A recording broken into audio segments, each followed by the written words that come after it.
Good evening, everyone, and welcome to session 4 of our Practice Manager Networking and Education series, Accreditation is Not a Dirty Word. My name is Helene. I'm the Workforce Development Officer here at Westvic PHN. I'll be facilitating this evening alongside Jade, who also works in the Workforce Development team. I'd like to begin by acknowledging the traditional owners and custodians of our unceded lands and waterways. I'm dialing in from Wadawurrung country this evening. We recognise their diversity, resilience and the ongoing place that First Peoples hold in our communities. We pay our respect to the elders, both past and present, and commit to working together in the spirit of mutual understanding, respect and reconciliation. We support self-determination for First Nations peoples and organisations. You can view the majority of our webinar recordings freely on our YouTube, PHN Learn YouTube channel. That Jade's got that up on the screen at the moment. You just click on the link there. You can see our upcoming events on the screen now, and you can register for these via our website, and the link is also on your screen. Just a little notice about our annual conference that is being set for October. If you could save the date for this conference, and it'll be held again at the Good Shed in Ballarat. A certificate of attendance will be emailed to participants. If you could take a moment just to check that your full name is displayed accurately on the screen. If not, or you're unsure, just rename yourself or type your first and last name into that chat box. This will ensure that we get your certificate of attendance to you. The event is being recorded, so if you could keep yourself on mute unless you would like to ask a question during the designated question and answer time, which will be at the end of the formal presentation. We have left plenty of time for this discussion, and we do encourage interactivity and discussion, so feel free to type your question in the chat box at any time, or you can take yourself off mute and ask a question. Your feedback is important, so if you could take the time to complete the event survey, we'll also put this link in the chat box and remind you again at the end. Let's get on to our presentation. Could I welcome Wendy O'Meara from Larter Consulting. Thanks, Wendy. I'll hand over to you. Thank you so much, Helene, and welcome everyone. Thank you for giving up your time to spend with us this evening. I hope I can make your time well spent. So tonight's presentation, as you're aware, is on accreditation, and I actually really like the title. It's not a dirty word. It's not something to be scared of, but it is very daunting. So I'm hoping today we'll be able to look at some tips and tricks to help you prepare, particularly if it's your first accreditation cycle. So at the end of the session today, you should be able to understand why we put ourselves through this every 3 years. So the purpose of accreditation and the benefits to us, along with the steps involved in the process. So from basically start to finish, what to expect. And then we're going to look at some important, being prepared, I guess, is the key I want to get across. Tonight I'm going to focus on several key areas I find practice managers ask me about all the time. So we only got an hour and a bit, so I'd love to spend lots more time with you, but I think what I've focused on tonight will certainly help you to address those real concerns, things like ethical dilemmas, business risk analysis, business plans, all those things. So let's get into it. So the purpose of accreditation, as I said, why do we do it? So before I start, I do want to say don't panic, particularly if it's your first one, even if it's your 6th one like mine.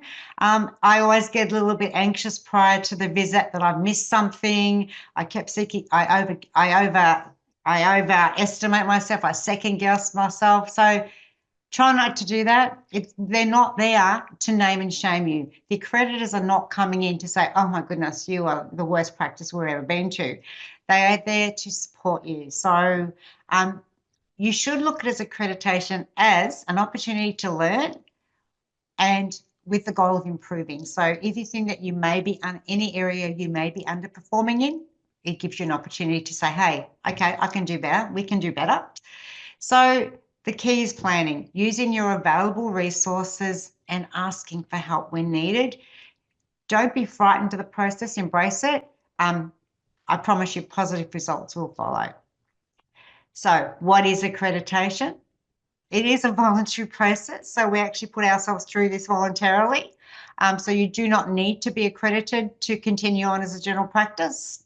But what it does is ensures that practices who are accredited are in line with both best available and peer-reviewed guidelines. We are assessed against our peers. So this RACGP set standards, and our job is to ensure that our practice meets them. Every 3 years, although I did hear a whisper that they were going to make it 4 yearly, but a review halfway through. So that will be interesting if that comes to fruition. And by maintaining your systems, your training and all your processes during that 3-year cycle, reaccreditation will be much less stressful. So a lot of practices spend months preparing for the day. They get through the day, they breathe a huge sigh of relief, and then they forget about it for 2.5 years and start worrying about it again. So try to keep all that hard work up. Update your policies, renew things in your manual, will help you when you come to your accreditation cycle. So why do we have to be accredited? Why was accreditation introduced? Basically to ensure that we are providing quality and safe environment for our patients and our staff. It supports us to identify any gaps in our systems or processes and allows us to improve. 2024, so last year, 90% of general practices in Australia were accredited. And while there's no actual figure or no authoritative source to say this is how many GPs are in Australia, the PHN's information shows us that there's around 8,100 practices Australia-wide. As of the 1st of January this year, the most commonly used accreditation bodies are AGPAL, QPA, and then there's also ACHS, which is Australian Commission of Health Standards, and Global Mark. So you have got a choice. So there are not just one or two to choose from. And a tip, you should shop around. When your accreditation cycle comes, or when you start to think about, gee, it's coming up next year, you don't have to renew your accreditation with the same provider that you used last time, particularly if you had a bad experience with them, or you felt that you weren't satisfied with the survey and the outcomes. You have got choices. So I just want you to be aware of that you don't have to initially, don't actually have to stay with the same body every time. By ensuring policies and procedures are in line with best practice, it protects our practices from litigation or from medical risks, our staff and our patients, and provides us an opportunity to reflect on what we do, what we've got in place, and explore whether we can actually do it better. What areas can we improve on? Accreditation serves as a prompt, really, doesn't it? We start to think about reviewing and updating all our policies and procedures and our systems and our equipment. So it is I guess, a prompt to keep those things up to date. It also provides us with professional recognition. Hey, we've got a certificate on the wall that say we meet the standards, we are an accredited organisation. Obviously, with accreditation comes the financial incentives, so the PIP, the WIP. None of those payments are payable if you are not accredited. And of course, you are able to access registrars for your practices through the training program. So without PIP, without accreditation, you are unable to access any of those. Now let's quickly look at the standards. We are moving toward the 6th edition. So we are still currently being accredited under the 5th, but the 6th edition are on their way. So within the standards, there are 3 modules. We have the core module, which makes up the largest component of our accreditation cycle. We have the GP module, which is specific to general practice. And then we have the quality improvement module, which is basically suitable for general practices and many other organisations or primary health organisations. So 3 main modules, and then those modules are broken down into criteria. So with the core module, we have 8 criteria. So the communication and patient participation, rights and needs of our patient, along with governance and management, health promotion and preventative activities, clinical management of health issues, information management, content of patient health records, and of course, education and training of non-clinical staff. Then we have the quality improvement module, which has got two areas: quality improvement activities, which includes patient feedback, improving our clinical care through PDSAs and clinical risk management, and then our clinical indicators. So the quality of our health summaries, the safe and quality use of medications, and then finally the clinical risk management, where we look at managing risks, including having an open disclosure policy. So the GP module has six, I think it is. Yep, 6 components: access to care, comprehensive care, reducing the risk of infection, the practice itself, and vaccine potency. So a whole book of standards broken down into 3 modules, with each module being broken down further into areas that we have to provide evidence on how our patients' outcomes are achieved. When we look at the indicators, so against each standard or criterion, there are indicators that are flagged, which is what that grey triangle is. They are mandatory. So when you're doing your self-assessment, anything that is flagged, you must comply with. And then you have the aspirational, which usually is the word practice could. Aspirational are best practice, and many of these often become mandatory in the next edition. So when I'm looking at our indicators and do we meet, I try to achieve all of them. So I meet the compulsory, but I also try to introduce the aspirational. And that's just a little snippet of what I'm talking about, what it looks like when you look at each criterion, each indicator, the flags or unflagged, as is GP 1.1c.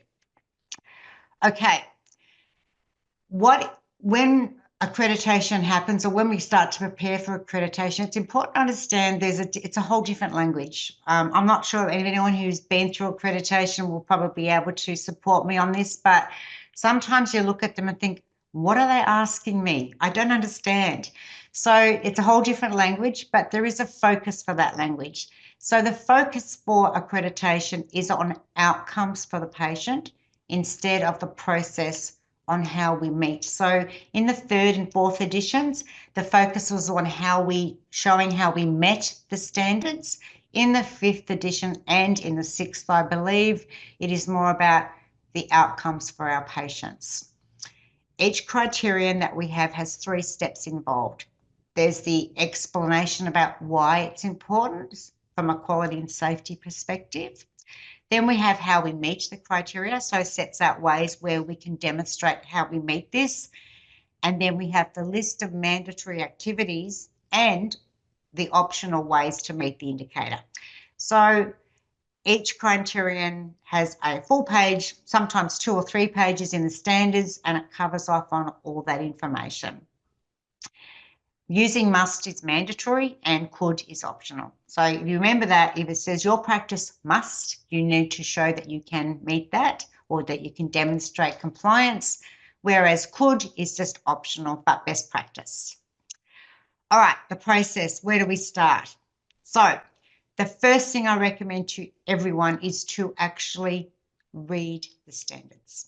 So I know it's a big, long-winded document and it's really confusing, but once you have read it, the information becomes clearer. And when you read a required action or a recommended outcome, you understand or provides more clarity for you. It's valuable understanding how the standards translate to us in everyday practice. And each criteria and indicator is explained, assisting you to collect what's required. So it explains to you how you'll meet that. So you can then say, okay, to meet this indicator, I have to get this, and this together. I have to show this, and this. Each accreditation body also provides many useful resources. So, for example, AgPal has their quality improvement or their QIP, and they have a whole series of links and resources available to you. So don't be frightened to use that. Get on there and look for what you're not sure of. And remember that you are assigned someone from the accreditation body who's designed to help you. So what do we do? Where do we start? Obviously, we register for accreditation with an approved agency. And as I said, you don't need to go back to the one you were before. You might want to try something different. After you're registered and you paid your bill, you will then be allocated a key support person from your accredited agency to assist you with questions and any requirements that you may have.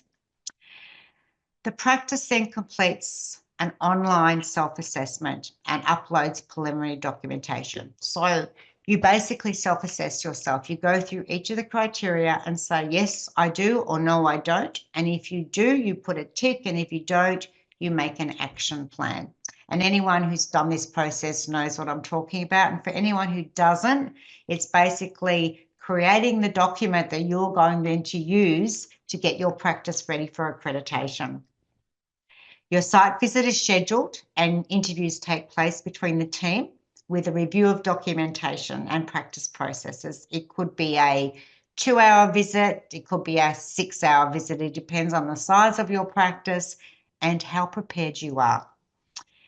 If needed, any additional evidence may be submitted. So that's where we talk about non-conformities, which we're going to touch on a bit later.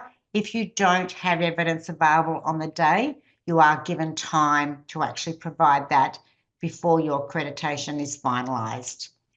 So a little tip, when you're completing your self-assessment and you have the required documents already, upload them, because what will happen is the assessors will be able to view those documents prior to coming out, and they can therefore tick off the list of things that they'll need to see on the day, which will take a huge pressure off you if you're trying to demonstrate with a multitude of documents.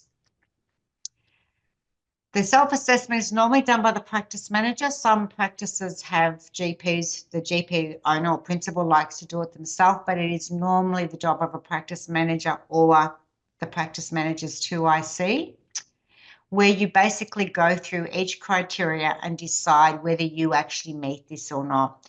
If you're not sure if you meet it, that's when you would take it to the team to ask, do we do this?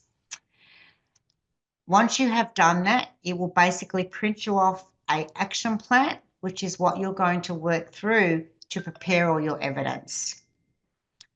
It's important that when you get that plan, you don't try and do it all yourself. You need to assign tasks to the relevant areas. So your practice nurses and your reception staff and your GPs, because they all play a part in ensuring that you are accreditation ready. It's not all on you. So please print and use that action plan, because it is the most valuable thing you can have to guide you through. You basically just cross it off as you've done it, and you can actually see that you're getting your way through it. You're working your way through it and you're actually getting somewhere. When the surveyors come, there is 2 of them.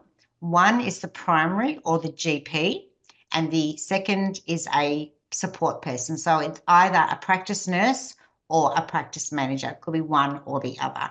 The team is assigned to you as soon as you're ready to, once you've been accredited and your date's been set, you'll be sent information about the team. You do have the right to refuse if it's someone that you know, for example, or someone that you've had a bad experience in the past with. You are able to say, no, I would like other assessors to come, and you are well within your rights to do that. They will come in, they will interview practice staff. So they'll interview the practice manager, they'll interview a GP, and they'll interview a practice nurse. And they'll also interview a receptionist or admin staff member. They'll review your documents, so they'll review your practice documentation, your policies, your procedures, and they'll audit patient health records. So that's what the GP's role is to do. He or she will spend quite a considerable amount of time trawling through your records, looking for supporting evidence of, that what we say we do, we're actually doing. And they will then prepare a report of their findings, which they will then submit to the governing body for accreditation approval. Accreditation is either granted or additional evidence will be requested before it's granted. A bit of a tip, on the day, to be super organised, and the accreditors will love you, have the following ready.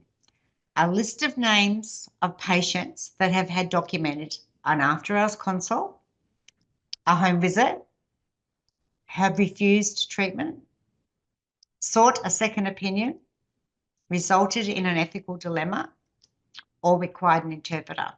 So if you have a short list of 5 or 6 names for each of those types of visits or types of criteria, the GP will not have to trawl through 100 records to find that information.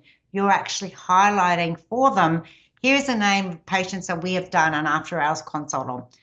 And they'll even be able to, I go one step further and put the date. So the GP will be able to open up that file, go straight to that date and see after hours consult and the information. Obviously, if you don't do after hours, it's not relevant, but you may not do home visits, but any of those are key to saving the GP surveyor time. The more time you can save them, the quicker the process is through for you. So just a little tip, which I found really helpful, and my accreditors were very grateful for that. What documentation do we need? Obviously a manual. Now, it is a living document. What do I mean by that? I mean that you should not download a copy of AGPAL's practice manual 3 years ago and still have that now. It should be constantly being updated as your processes change or as you implement new processes. You must update your practice policy and procedure manual. Otherwise, it's worth nothing. There are lots of templates, and each of the accreditors bodies have a great template, but that's a great starting point. But you need to go through it and you need to make it your own. You should be able to open it up to any page and see your medical centre's policy and procedure, not a generic template that's been created for the average general practice, because we're all different.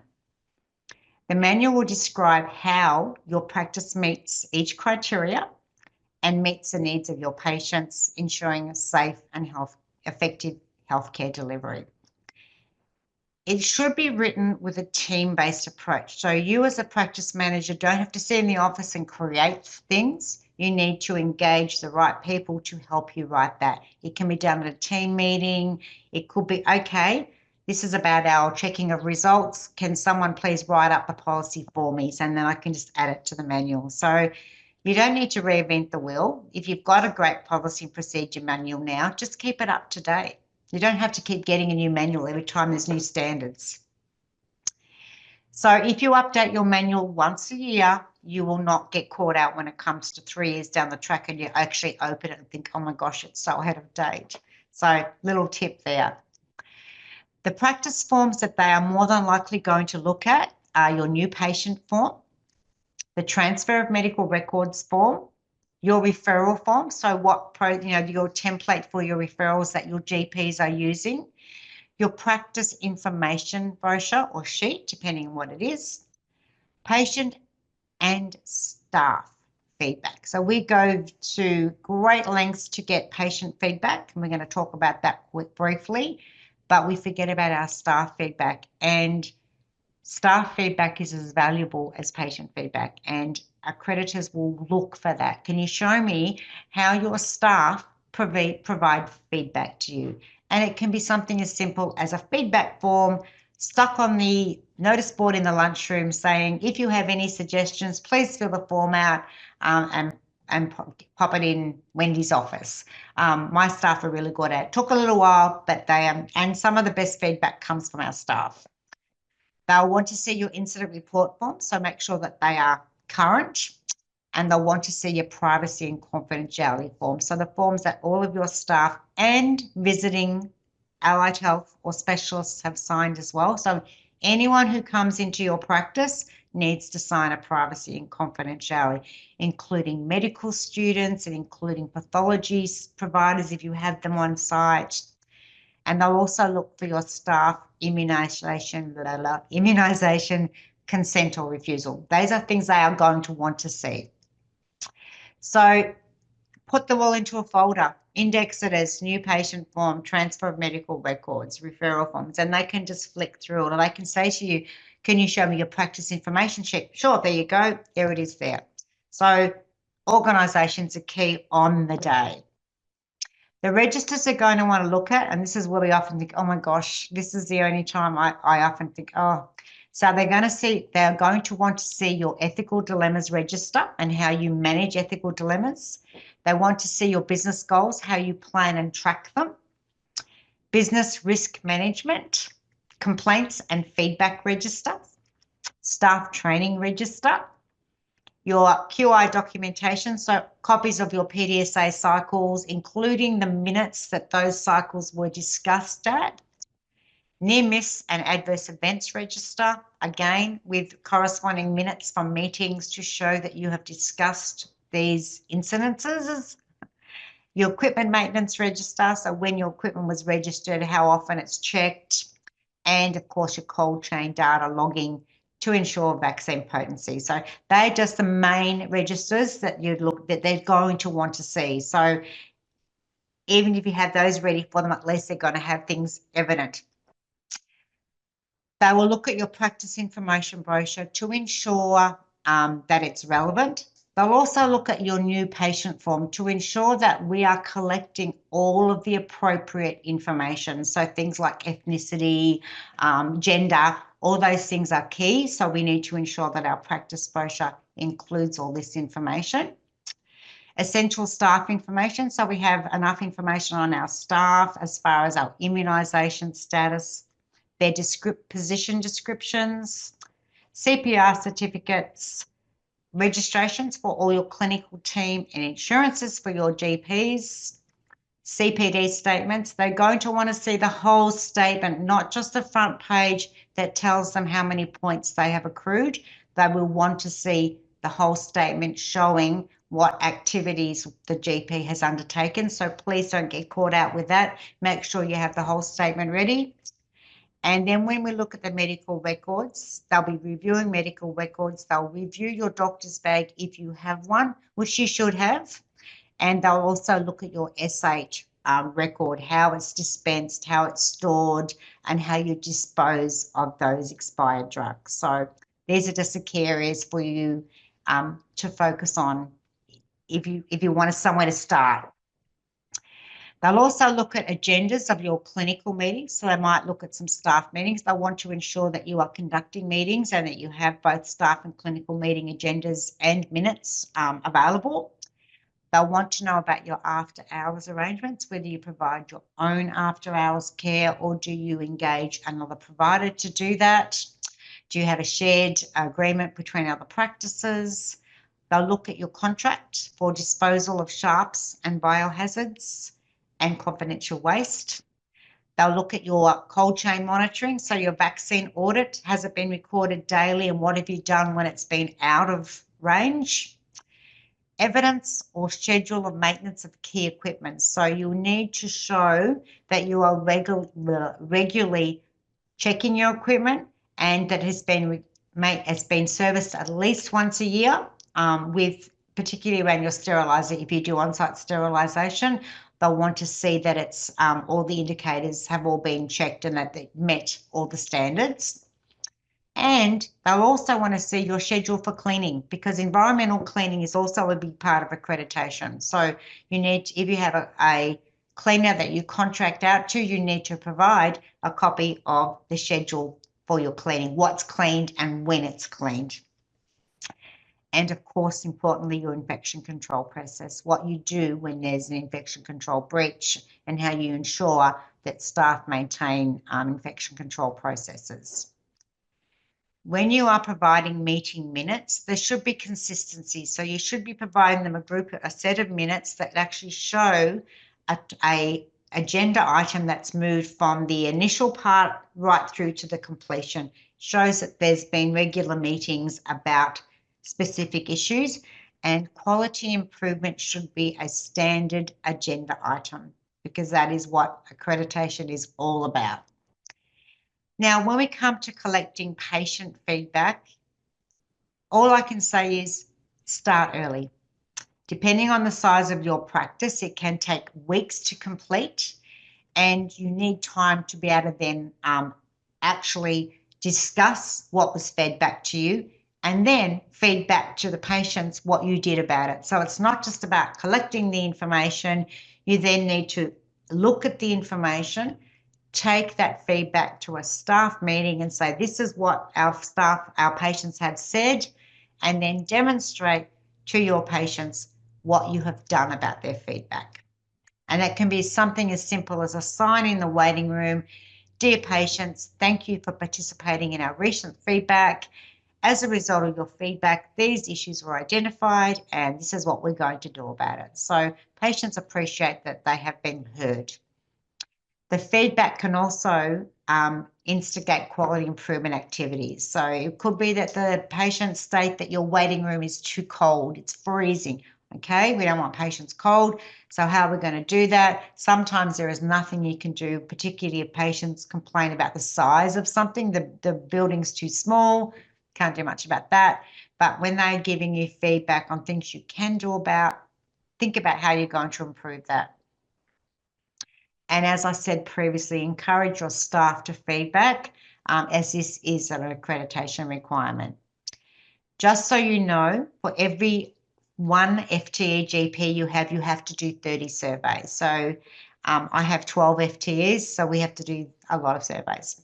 So we start really early. This is just some options, just a handout. You will get a PDF of this whole presentation, so you'll be able to look at this more closely. But this is basically just telling you what your options are and what are the pros and cons of each of those options. So something to have a look at if you'd like to consider changing the way you do things. It's a really good document to read. Now, let's touch on the things that give practice managers the most sleepless nights. Now, the first one is risk management. It surprises me that there are so many concerns about this because it's something we do every day. We are always looking at potential risks and how it can impact on our business and what we can do to stop that. So it is one of our biggest challenges. There are so many different risks we face every day. It can be risks from delivering patient care, which we classify as clinical risks, to non-clinical risks like IT systems falling over or regulatory changes or hacking, or there's so many risks. But remember, a small risk can escalate quickly if it's not properly managed. So maintaining an incident register and recording incidents, near misses, and what you did about it is required under the standards. So that's what I talked about before, your incident register. This is what I was talking about. Any near misses that happened and how you address them and what the outcomes were of that. You need to prioritise risks, and that's why we look at a risk matrix shortly about what is a high risk to your practice and what is a low risk. So obviously then we would address the risks that were critical before we look at a risk that scored a 1. When managing risks, obviously the most important thing is to identify them. And it was I found it quite surprising that when we looked at risks in general practice, 1 in 1,000 MBS item numbers was billed incorrectly, which is a risk because if you get it wrong, you're going to have to repay it. And 1 in 2 in 1,000 patients seen by GPs resulted in some type of error. And not surprisingly, 30% of those was when the patient was not identified properly at the booking stage. So we're going to look at that process as well. But it came from a flow-through effect from the wrong patient being booked in.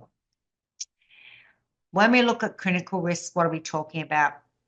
The wrong vaccination given, a patient that was diagnosed incorrectly or the diagnosis was missed, or the most significant, in my opinion, is a failure to follow up clinically significant results where the processes were not in place and a patient with a clinically significant result was not followed up. Non-clinical risks are things like a data breach, IT failures when the server dies or when the workstations all collapse at the same time, or staff shortages.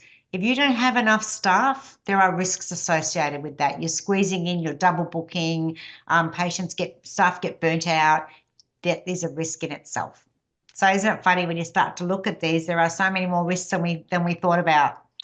And of course, an equipment malfunction. A patient comes in with a severe chest pain and your ECG decides not to work today. So all of those things become risks that we need to think about and put a strategy in place if it does happen.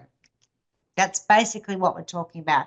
Identifying a risk and putting in place a strategy against what we identify as significant on what we would do if that happened. So using a risk assessment tool allows you to basically categorize your risks into different categories or different areas. You can identify hazards by pinpointing the source of the potential. So it could be a piece of carpet is sitting up and the risk is that someone's going to fall over, and a bigger risk is that someone's going to fall over and break a hip. So that's a potential for a significant risk. You need to evaluate how significant each is. So that same bit of carpet, if that was a piece of vinyl that just had a little hole in it, that's actually not such a significant risk because there's not much risk of someone tripping over it. You need to then control those risks. So look at what you can do to prevent or minimize that risk and document what the hazard was, what measures or what control measures you put in place, and is there any residual risk to that? And then reassess, okay? We decided that that piece of carpet was a significant risk.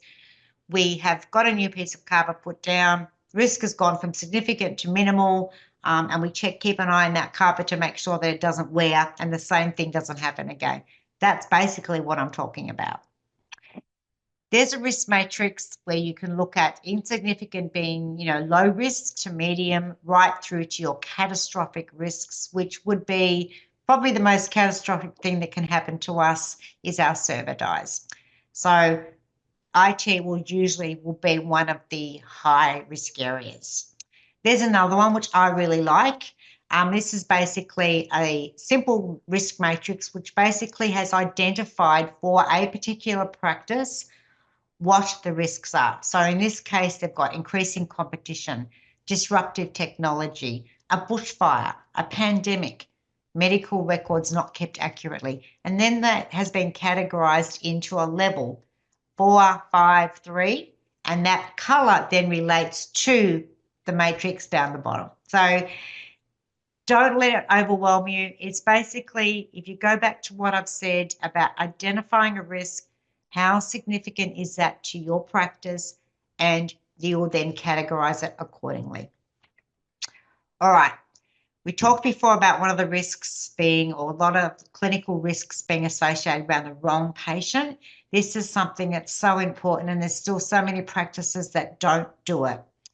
So the standards state that we must use 3 forms of identification when we are booking a patient, arriving a patient, when the doctor's seeing the patient, and patients will say, you know who I am. You asked me this last week. Why are you asking me again?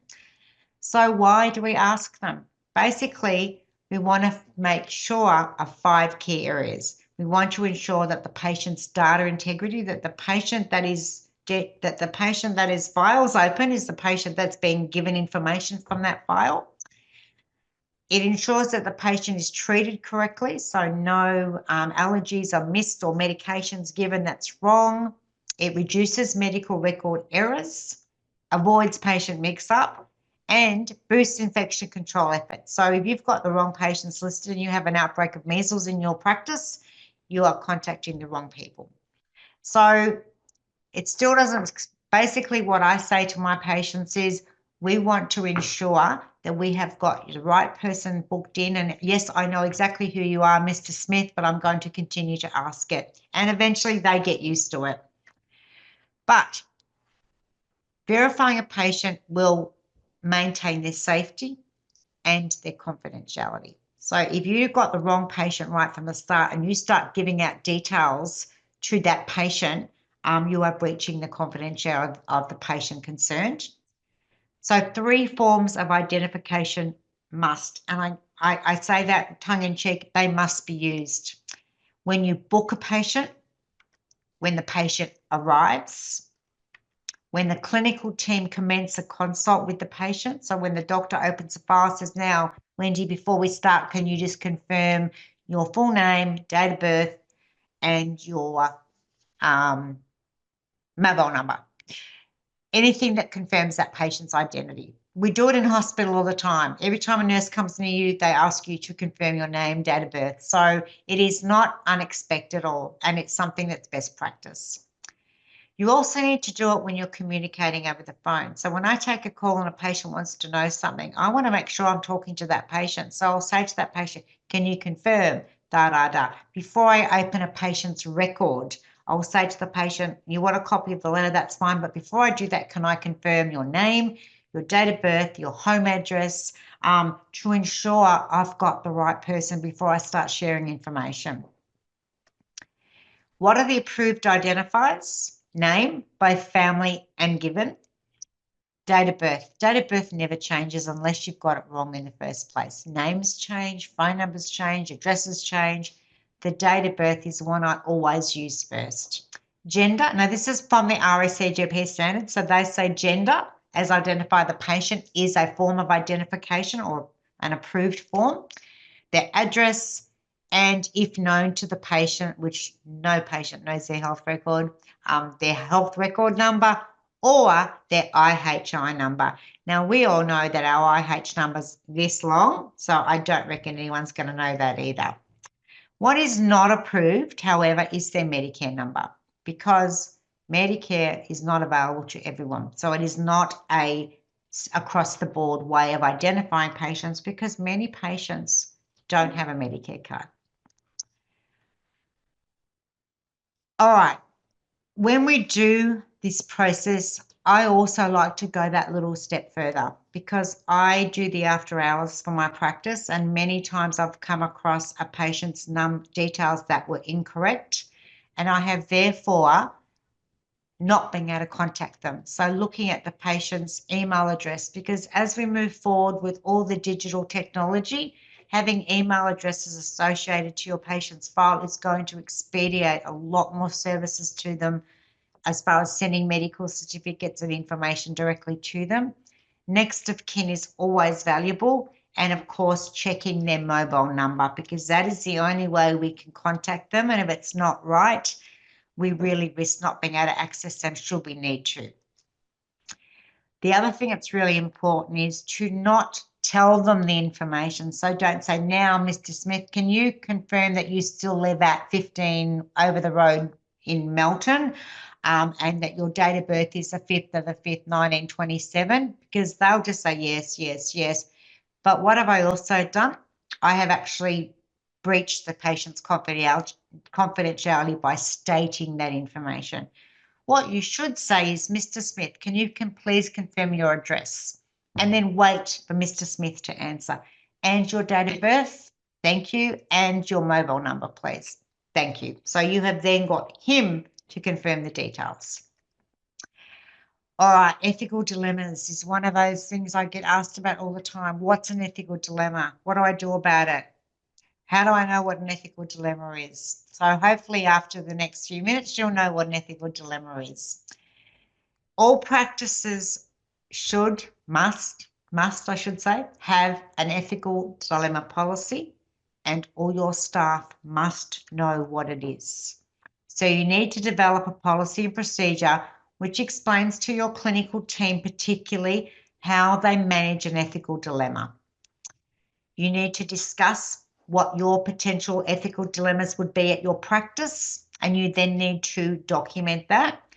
And you could perhaps provide a buddy or mentoring system where ethical dilemmas can be discussed and solutions considered. So lots of different opportunities.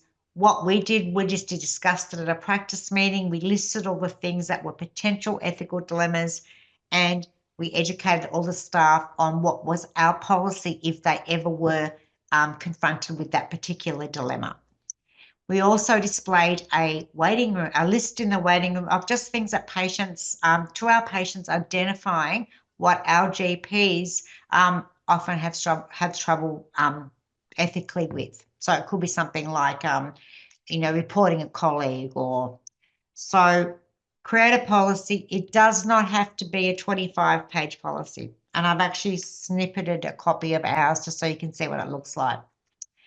So what is an ethical dilemma? When the accreditors say to you, give me an example of when your practice has dealt with an ethical dilemma, you're going to go, so what are they? So many different things. A patient giving a gift to a practitioner. Now, remember, these ethical dilemmas are what your practice determines an ethical dilemma. So in my practice, if a patient brings in a box of chocolates to the doctor, I don't think that's an ethical dilemma at all. But in your practice, you might.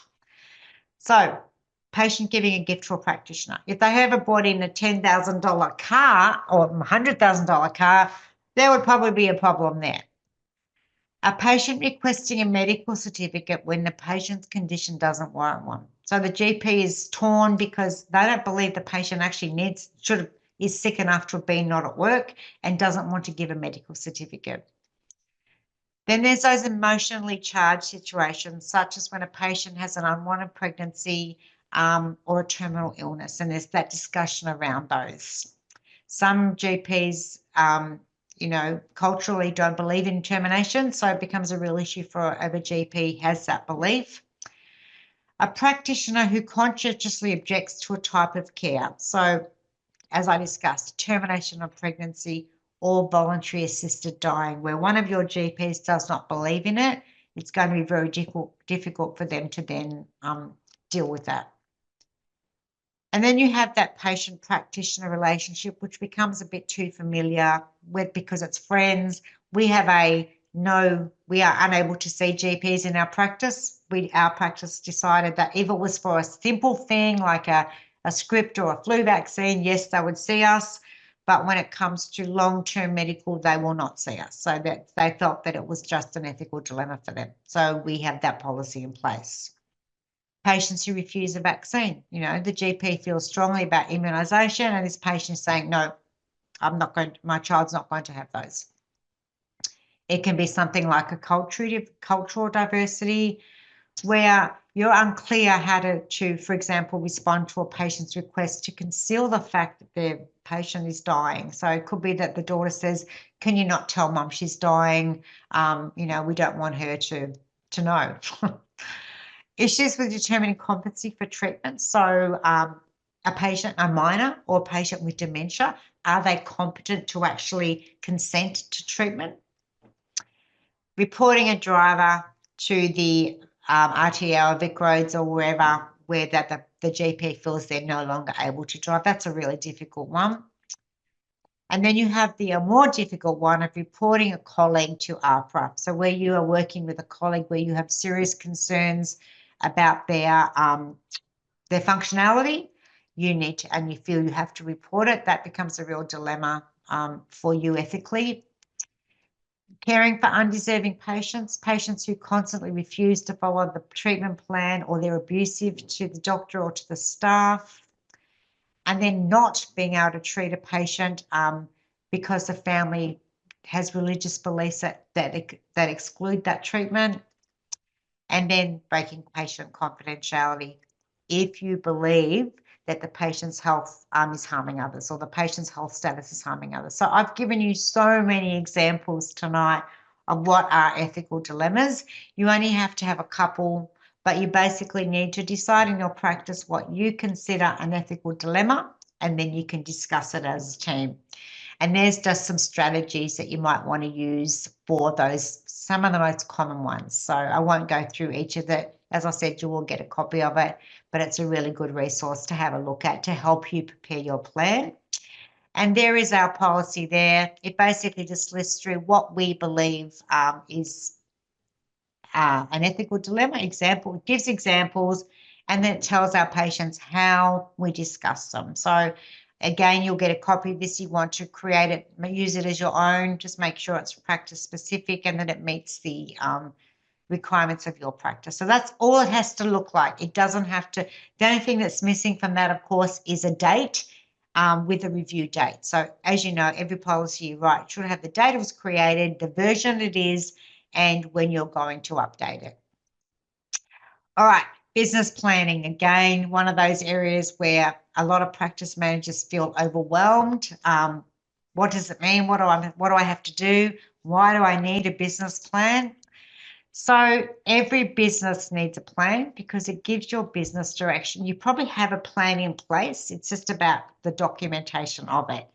It defines your objectives and maps out how you're going to achieve future goals. It helps to identify and manage possible risks within your organisation. So the biggest one I can think of with a business is succession planning. All of a sudden, all your GPs retire at the same time and you have no one to take the reins. It's a process to help you identify risks that will affect your success, basically. And it gives you an opportunity to step back and look at what's working and what you can improve on. Your business plan should include a development, so creating the plan, setting your business goals and objectives. So what do you want to achieve and how are you going to achieve, or what you want to get out of that? Planning your practices use of emerging technology. That was a bit of a tongue tie. Can certainly be part of your plan. Succession planning, as I mentioned earlier. Developing an action plan and then reviewing, evaluating, and updating. It sounds like a lot of words, but it's basically looking at how can we improve what do we want to achieve for the next 12 months? How are we going to achieve it? What are our objectives for that? And then developing a plan on how you're going to do it. It's not a difficult thing to do.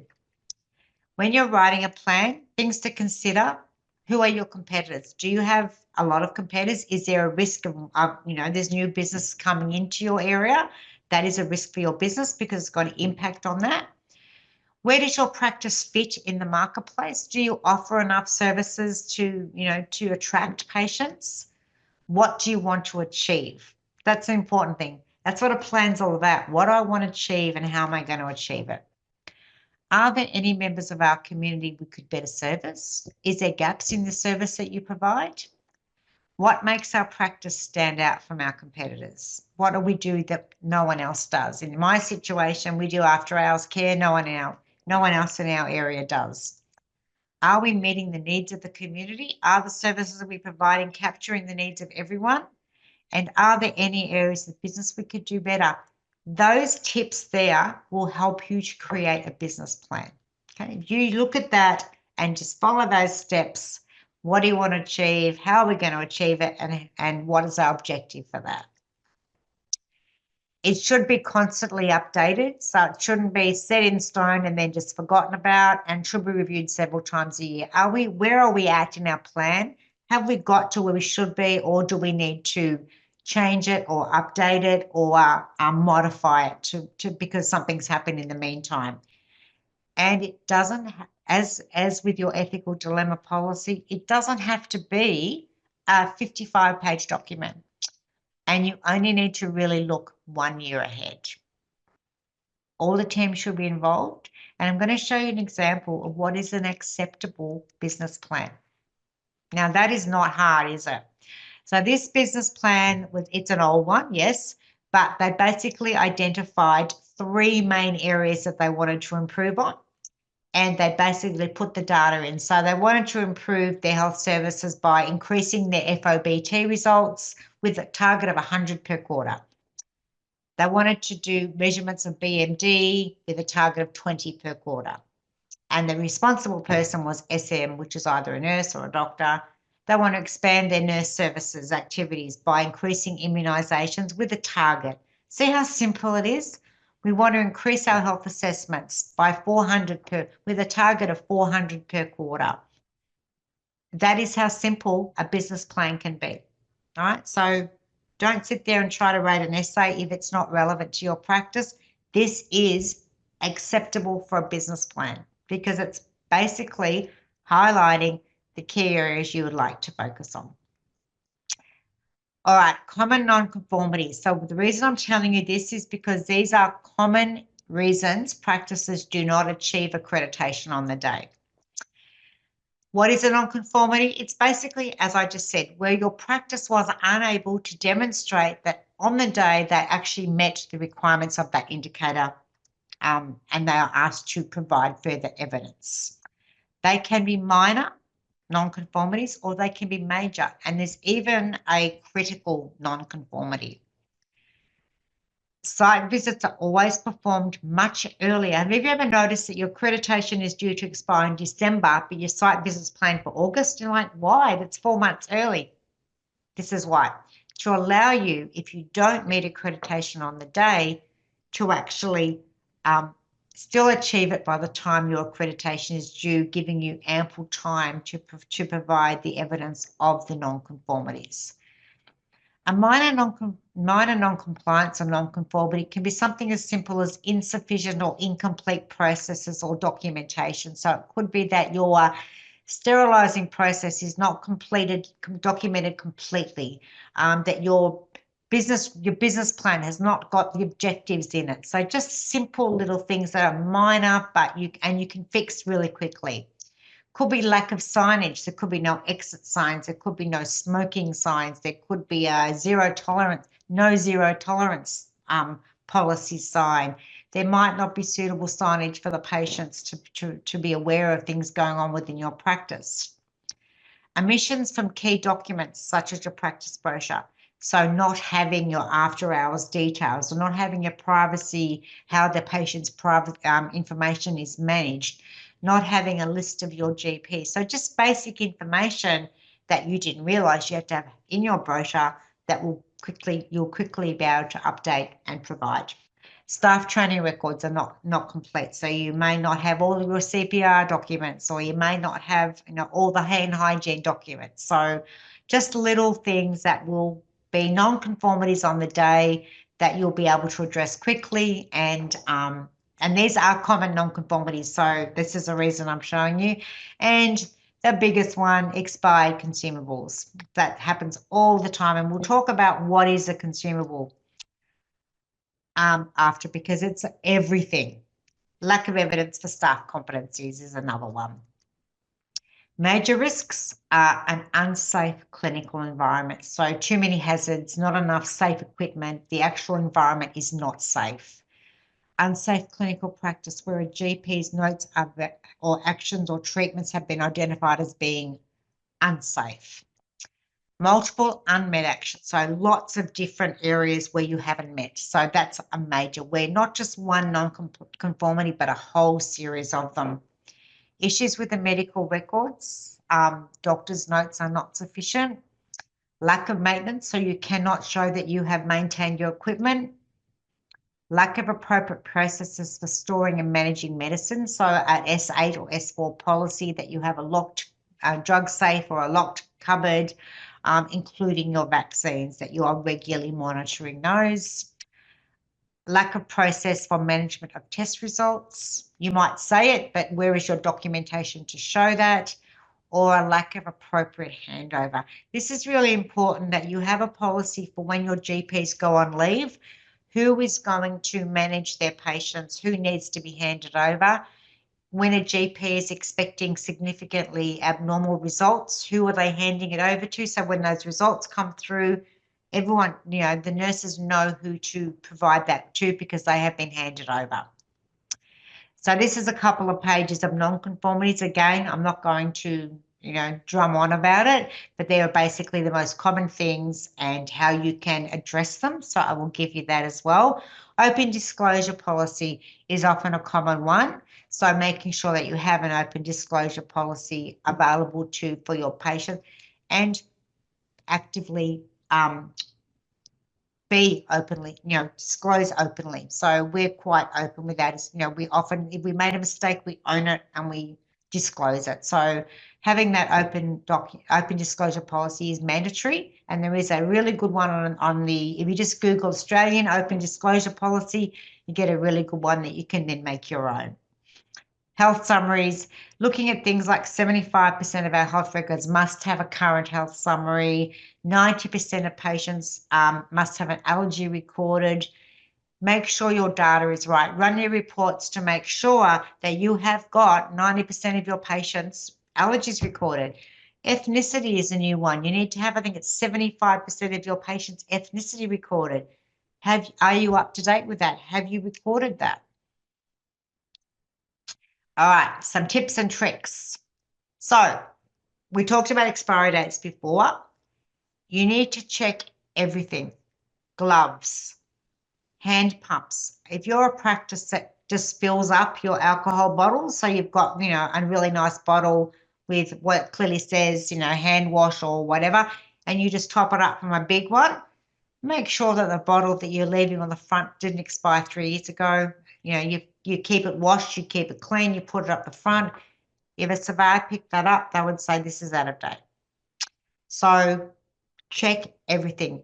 Urine dipsticks, like I said, gloves, swabs in the doctor's cupboard that get pushed to the back. Pap smear, the little vials, the formaldehyde pots, your vaccines, your medications, your samples, check everything. Hand soap. We had one of my GPs had a hand moisturizer in her office. It was expired 5 years ago. So that went in the bin really quickly. But things you don't think about. Quality improvement. All your staff will be asked, can you please recall for me 3 quality improvement activities that your practice has participated in the last 3 years? So have your staff aware. Say to your receptionist, ask them the question, can you please recall? And they'll sit there and go,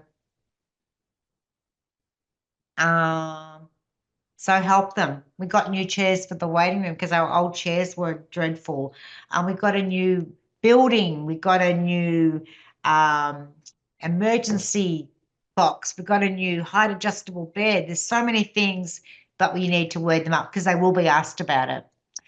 Another thing it's important to be able to demonstrate is how you advise your patients of the out-of-pocket costs.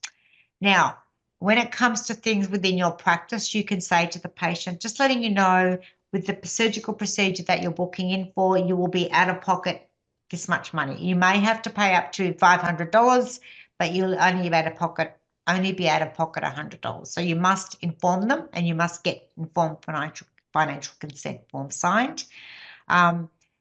The other thing is about when they visit. So they go to have an X-ray or pathology or a specialist. Now, we are not expected to know how much all of those other services provide, but what we do say to our patients is when you're on the phone to book the appointment, please inquire about the costs. Make sure you're aware what the costs will be, because that can be, that you don't want someone to get there and not be able to pay. So that is our job, to make sure our patients know they can ask what the costs are. Complaints policy. All of your staff need to know what your policy is, how a complaint is managed, and by whom. So if it's you as a practice manager, would your staff be able to verify that? Would they know what the policy was? Confidentiality. All staff must have signed these along with any allied health or specialist who uses your practice software. So anyone who may use your practice software or be able to access clinical information must have signed a confidentiality agreement. Your induction program should be comprehensive and include the following: triage training, particularly for new reception staff and new nurses, and it should be offered yearly. Infection control is a new requirement, and there's a new basic principles of infection control that is mandatory for all practice, including GPs, to complete yearly. Equipment training, how to use the ECG, how to use the defibs, how to use the spirometry, how to use the ABI, so that when a doctor needs to do something, they know how to use it. And of course, the induction program should include your open disclosure and ethical dilemma policy. Do all your staff know how to access an interpreter? Are they all registered with the interpreter service so that you can, I've just got a list of each of my GPs and their interpreter service number, and that's my evidence that I provide. These are my GPs and this is each of their numbers. Okay, remind practice staff of your online library. There's a huge range. So when we prepare for accreditation, we have a folder called Doctors Links, and it basically has the most up-to-date links to all the relevant and most used websites. So the Royal Children's Hospital, the skin cancer, the therapeutic guidelines, all of those things, reminding your staff that you have it So if they're asked, they can say, yes, we have a folder where we can access all of the latest resources and guidelines.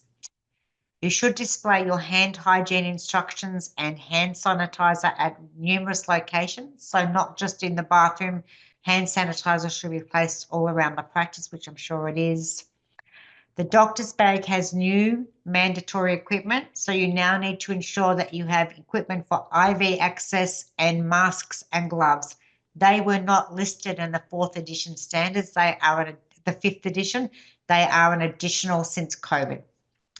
And practice equipment has now been updated to include an ECG and IV access. So you must have those with PPE, of course, which we all have.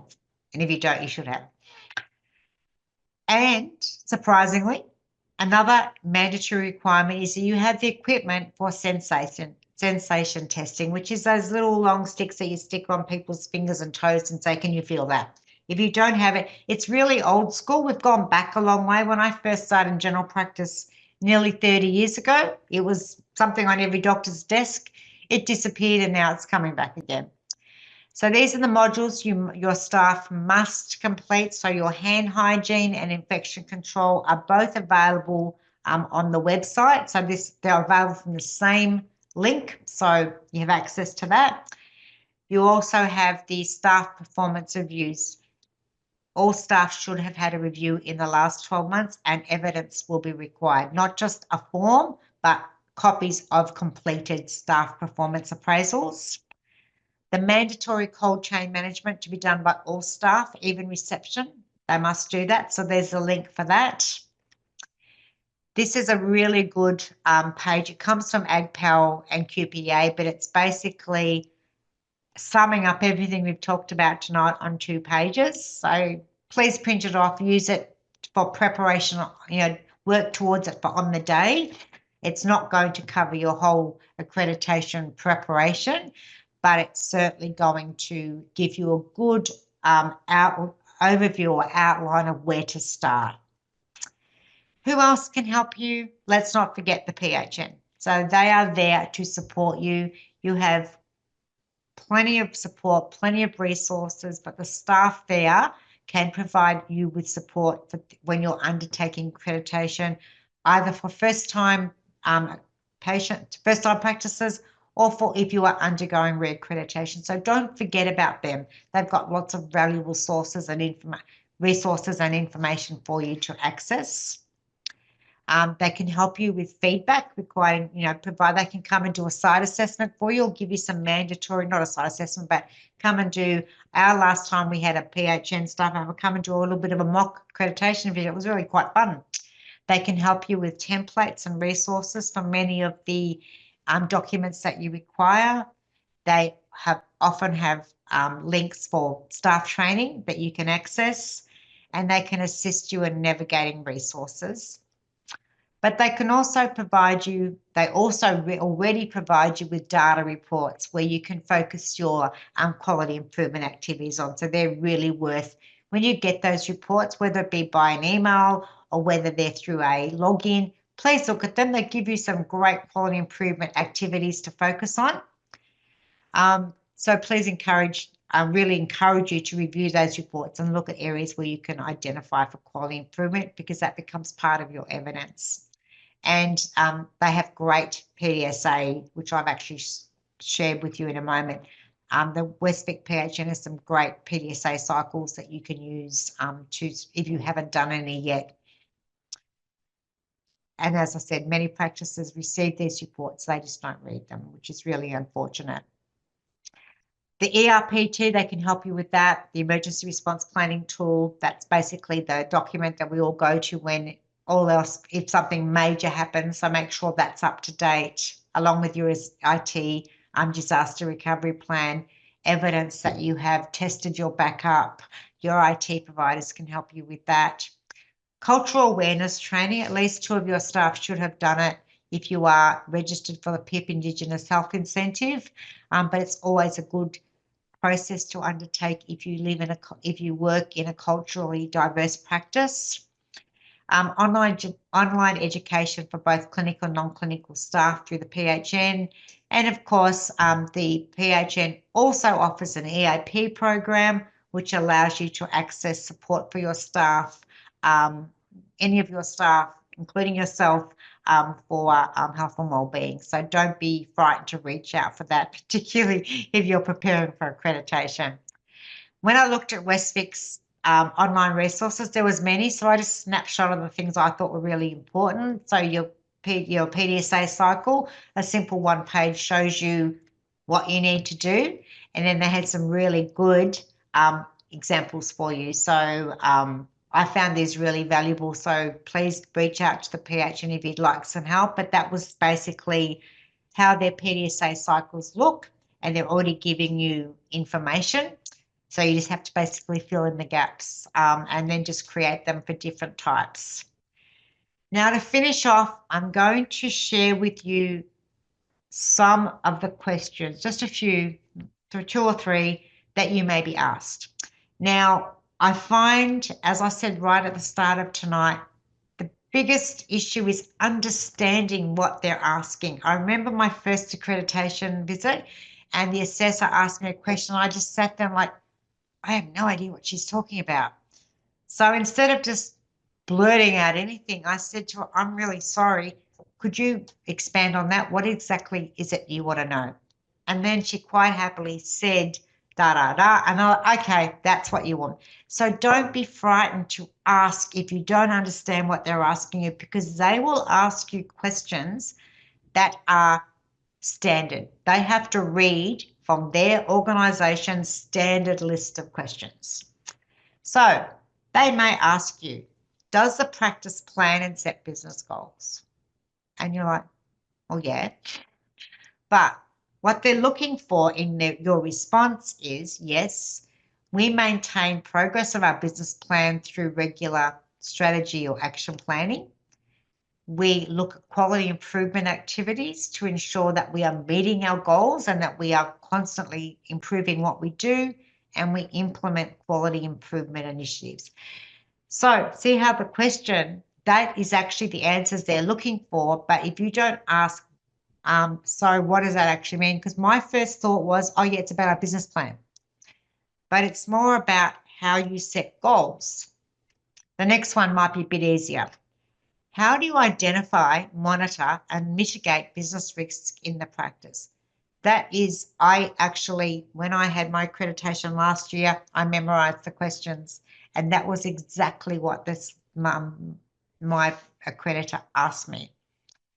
And I said to her, we maintain a documented risk management process. So we identify risks and we document them. We develop procedures to mitigate those risks, including maintaining a risk register and a log of risks if you're a small practice. And we keep a record of the meetings where risks have been discussed and identified. And she said, tick. So that was all I had to say for her to know that, yes, I have got those. So I'm saying that then she'll go further by looking at my evidence and seeing my risk assessment matrix and my register. And final one, how are staff advised of their role in the practice? Again, it's like, well, how are they advised? Educating members on what their role is, so a good induction process. What their scope of their role, so educate and manage practice team members so they can work within their scope. So I sat there today and I listened to one of my admin girls out the back, so thank goodness she wasn't on the front desk, telling a patient she had, you haven't got a fracture, but we all know those x-rays might be wrong, so maybe you should do, and I'm like, oh my God. So I pulled her up and said, stop, you can't do that. She was actually working way outside her scope of practice. We give our staff a job description. That is how they know what their role is. We have an organisation chart. So I know that I'm the practice manager and beneath me there's 2 team leaders for this area and a team leader for that area, and there's someone else for that area, and below them is other people. So there's like an organisation chart where everyone knows what their role is. We maintain a practice policy and we document it. Oh, I've got one more for you. Who is responsible for leading risk management systems and processes in the practice? So you're going to say me, or you're going to say everyone. And they're going to say, and how? So you're going to say, I educate the team on the responsibility for risk management so that they understand their role. Their role is to help me identify and help me to mitigate the risks. We maintain a HR policy and procedure manual, and we create a job description that is specific to the people who have those roles identified. There's some really good resources for you to action or to have a look at, but as I said, you will get a copy of this presentation sent to you. Wendy, could I just take this opportunity to thank you so much? I found that really interesting myself, even though I don't sort of go into practices. Sometimes during, like I run so many of these webinars, I just tune out. But I actually listened to the whole lot, and I found it really good. So thank you for your expertise. It was so good. And now, if I have any queries or anything, I can say, you know where to go. Yeah. So thank you, and thank you to everyone that attended. And I'm sure we'll hear more from Wendy along our journey. So thank you, everyone. Thank you, everyone. Good night. See you.